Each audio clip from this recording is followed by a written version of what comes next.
कंबर मां ॾिसूं था न्याज़ हुसैन तुनियो जी ही रिपोर्ट। कंबर पाकिस्तान जिंदाबाद मूवमेंट की तरफां ज़िले कंबर में शमूलियती प्रोग्राम में डॉक्टर नज़ीर हुसैन मुग़ैरी ऐं मुग़ैरी बिरादरी जे मुअज़्ज़िज़ शख्सियत रजब अली मुग़ैरी ऐं मुग़ैरी बिरादरी जे मुअज़्ज़िज़ीन भी पाकिस्तान जिंदाबाद मूवमेंट ज़िले कंबर में शमूलियत कई।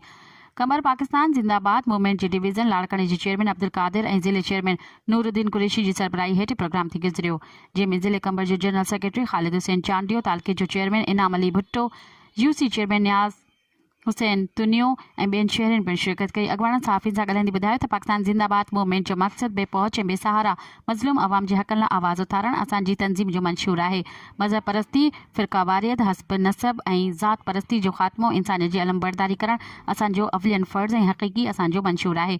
मुहबे वतन पाकिस्तानी हुजणु ऐं पाकिस्तान जी हिमायत करणु, पंहिंजनि इदारनि ऐं अफ़वाह जे पाकिस्तान जी हिमायत करणु असांजो अवलियन फ़र्ज़ आहे।